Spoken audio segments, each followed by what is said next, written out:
For the initial testing, use two very different squeeze pages and run the traffic till you get statistical differences. So in these two examples, very different pages, different colours, different text, different optic, different everything.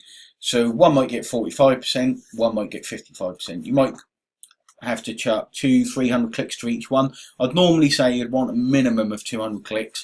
If you see big statistical differences earlier, then you can make the change, but as a general rule in internet marketing, you need thousands of clicks to see a true statistical difference. But obviously when you're just starting out, or you're not running that many clicks, then you don't want to be running thousands of clicks up and to try and improve it. You want to look for, you think, right, 55%, 200 clicks at each, that's always going to win. You can kind of give it some confidence, but you do need to run 200 clicks on, say, to each squeeze page to pick a winner at least. If they're really close, you can run a few hundred more to each one and pick the winner, but you kind of got to make a judgment of when you want to pick the winner.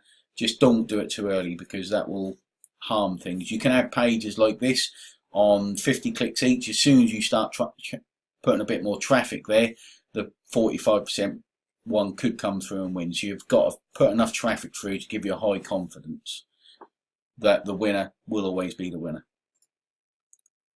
So you keep testing. So the 55%, you keep testing, you get a 58%. And what you'll find is you'll just keep testing these squeeze pages and the 58% will always win.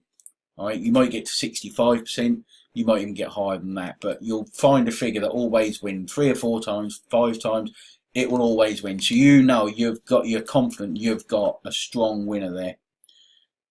So you can see we test loads of different pages. You can test more than 5 pages together. You can test as many as you can, and you will always be split testing. Again, it's split testing and optimization is the most important thing. It doesn't have to be opt-in pages. It can be left behind pages you split test like this, as long as you can track the conversions. If you're using Wishloop, for example, use a button and you can track its conversions.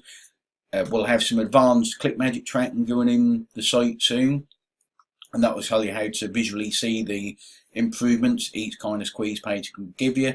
So it's really important to understand any page in the funnel, and even follow-ups, everything. You can just split test and see what gives you the better results. All right. So at this stage, we can say, right, we've tested loads of pages. We've got a 58%. The next closest is a 55. We're fairly certain that 58 is always going to win.